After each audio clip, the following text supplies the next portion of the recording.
चूल्हा पाप है पुण्य? देखो, चूल्हे से खाना बनाया, खाना खिलाया, ये तो उत्तम बात है, पुण्य की बात है।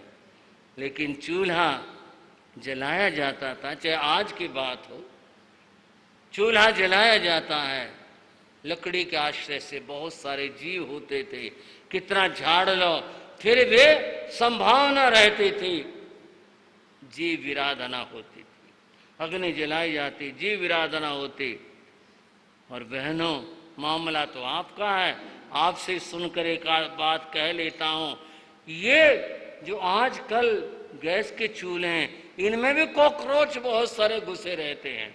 अगर ध्यान न दिया जाए सब बेचारे जल जाते हैं, मर जाते हैं। ये आज भी है। पहले लकड़ी का प्रयोग होता था, उसमें था, बहुत सारे जीव मरते थे। मनु ने कहा चूल्हा जलाया जाता है, इन अग्नि जलाई जाती है, पाप होता है।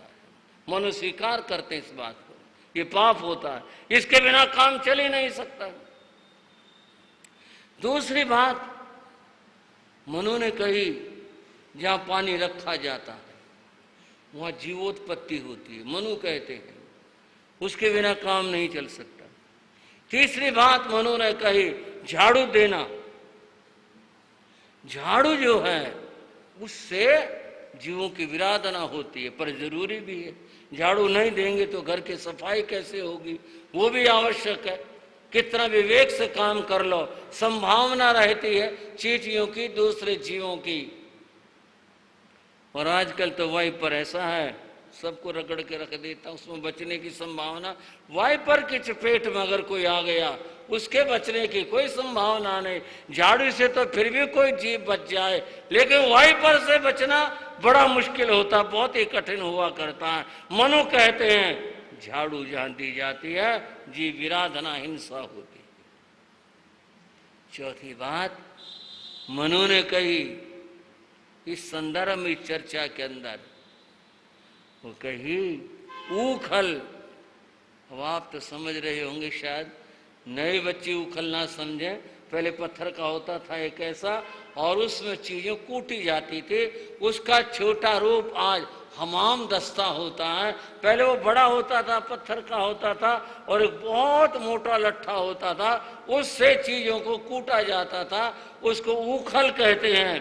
तो ऊखल, उसको भी मनु ने हिंसा का कारण माना कि वह भी हिंसा है, हिंसा होती। और मनु ने पांचवी बात कही, चक्की। चक्की चलाई जाती है, ठीक है, बहुत विवेकवान, विवेक रखते हैं, ध्यान रखते हैं, लेकिन फिर भी जीव हिंसा का स्थान है। इनके बिना किसी गृहस्थ का काम चल नहीं सकता, आवश्यक है।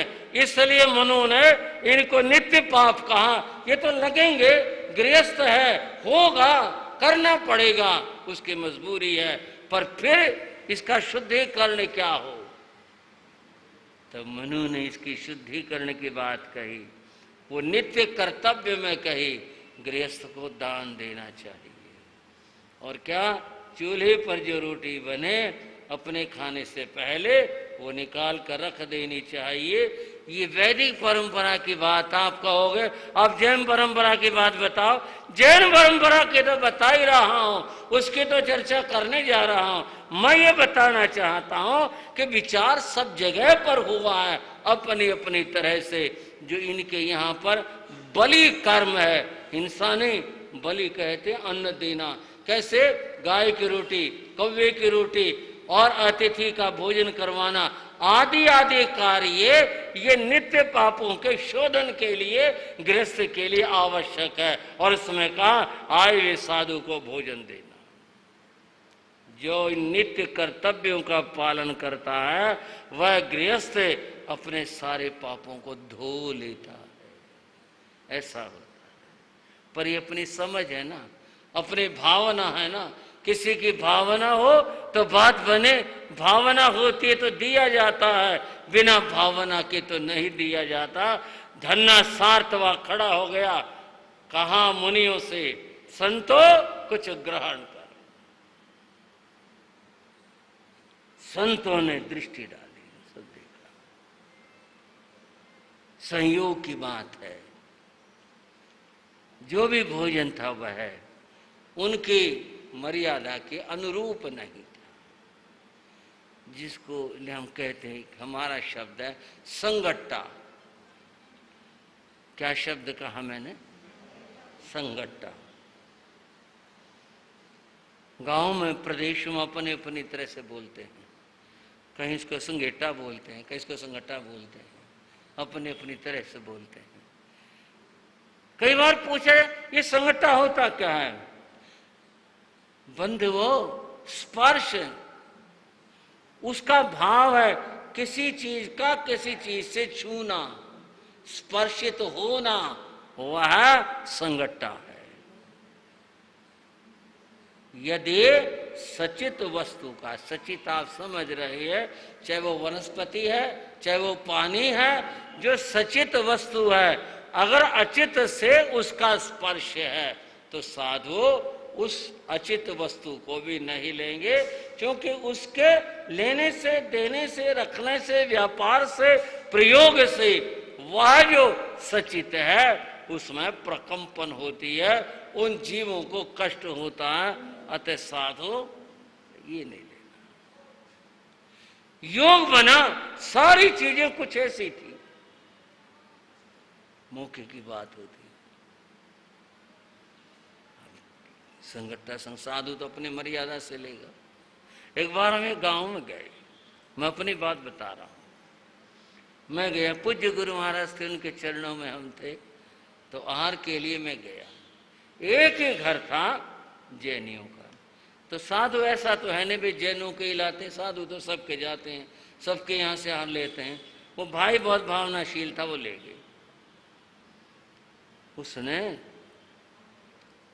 पुत्र वधू थी, रसोई में आहार देने वाली, उसने वो सब्जी इधर से उठा के उधर रख दी। हरी जो सब्जी थी वो उधर से उधर रख दी। अब मैंने तो सहज भाव से कहा कि भाई बहन अब तो नहीं लेंगे, अब तो संगठा हो गया, महाराज ऐसे कर लो, महाराज ऐसे कर लो। मैंने कहा नहीं श्रावक जी, आप आग्रह ना करो, बस अब नहीं, आप चलो, गांव है बहुत सारा, इतना बड़ा कहीं से भी मिल जाएगा, आप दिलवा दो, दलाली करवा लो, यहां के लिए जिद ना करो। दुख माना उसने। खैर आहार लिया है, कोई बात नहीं। अब उस दिन लाना नहीं था। दूसरे दिन, अब मैं मौके की बात बताता हूं आपको, दूसरे दिन वो बुलाने के लिए आए, मैं गया और उसने आदेश जारी किया, बोले सब एक और न हट जाओ, देना आता नहीं किसी ने भी। वो जी बहनी से उधर होगी और वो खुद जो थे, हाँ लो महाराज पहले पानी लो। पानी के लिए मैं गया था, वो पानी की बाल्टी ढकी हुई थी थाली के द्वारा। उसने वो थाली हटाई और पास में वो प्याज रखे थे टोकरी में, उसके ऊपर रख दी। मैंने कहा श्रावक जी हो गया काम ये तो। फिर बोले क्या हुआ? मैंने कहा अब तो नहीं लेना, तो संगठा हो गया। न्यू को करो ही, मौका बस हो गया, अब तो और ही कहीं चलेंगे।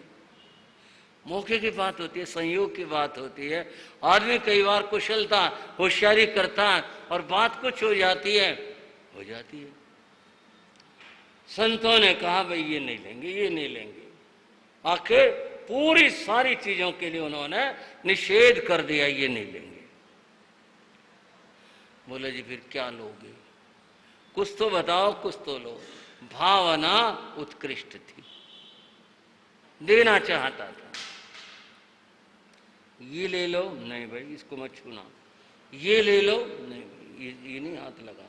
ये ले लो, ये एक बर्तन था जो अलग रखा हुआ था, जो कथा में वही बता रहा हूं, कोई जोड़कर बताने की कोई बात नहीं है। उसने कहा जी ये ले लो, क्या है इसके अंदर?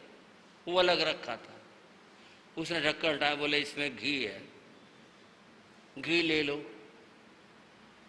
वो अलग था। संत चुप हो गए, और कोई चीज की बात नहीं थी। संतों ने सोचा चलो इसकी भावना है, कुछ थोड़ा ले लेते हैं और बाकी और कहीं चलेंगे। बोला ठीक है, इसमें से जैसी तुम्हारी भावना थोड़ा देना दे दो, इसमें से दे दो।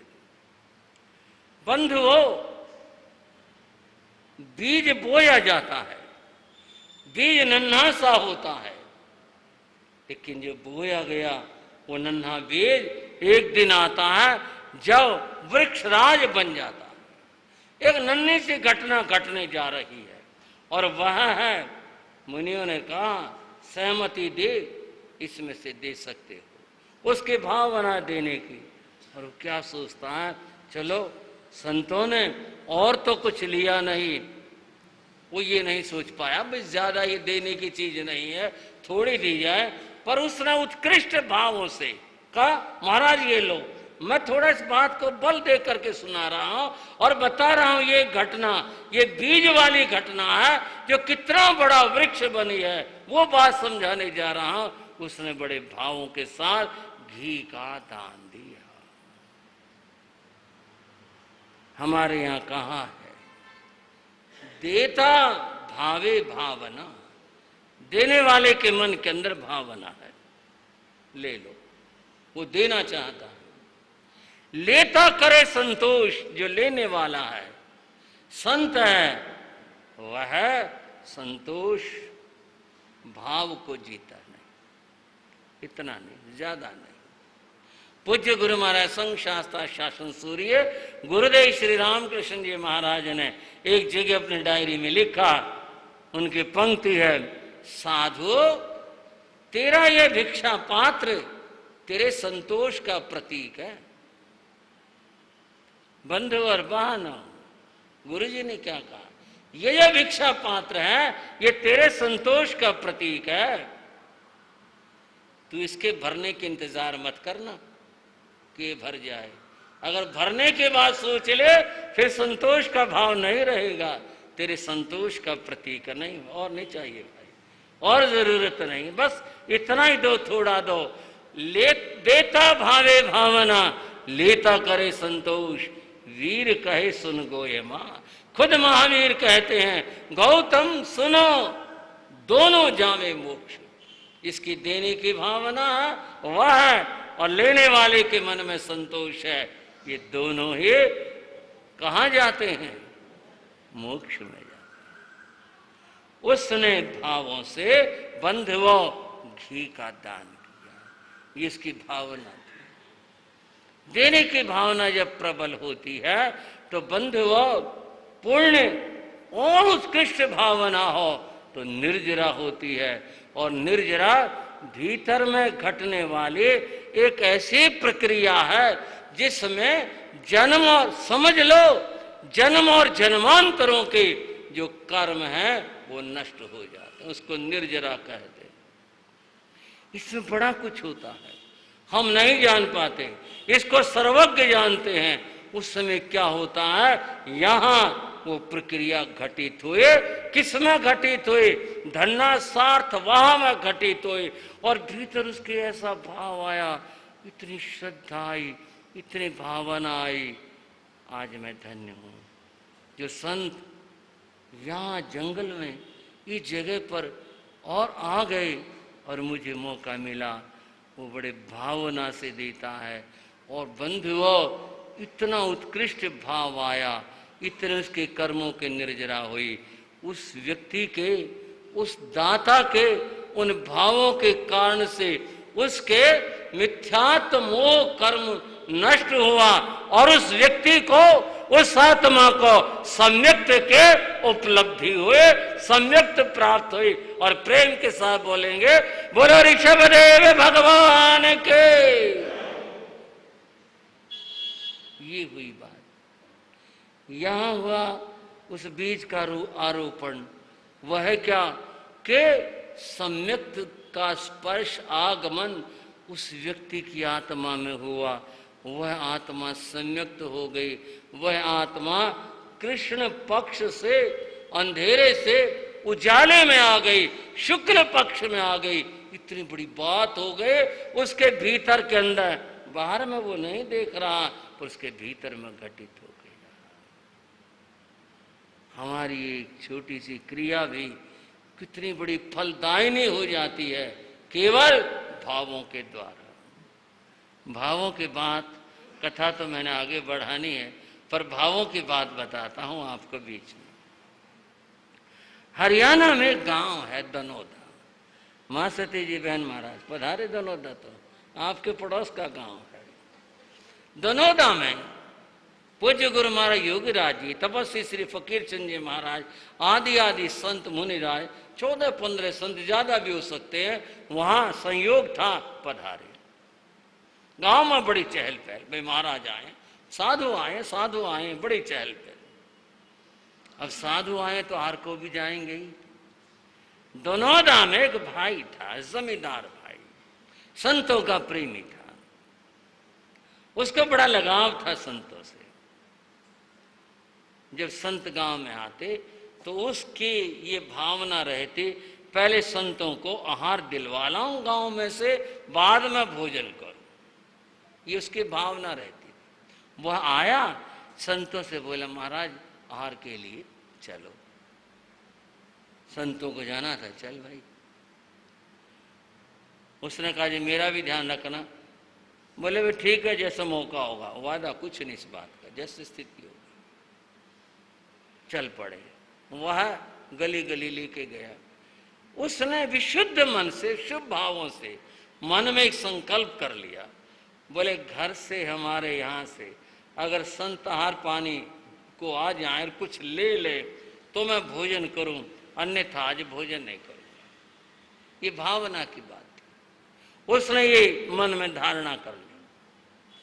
और मौके के बाद दोपहर संत गए तो उधर नहीं गए, शाम को दूसरे गए या वो गए, वो भी दूसरी तरफ चले गए, उसका नंबर नहीं आया। उसने कोई उपालंब नहीं दिया, संतों की मर्जी है, कोई बात नहीं, आज मुझे व्रत करने का मौका मिल गया। दूसरा दिन हुआ, उसने आज भी यही सोच लिया। और उसने क्या सोच, जब तक संत नहीं आ जाएंगे मैं भोजन करूंगा ही नहीं।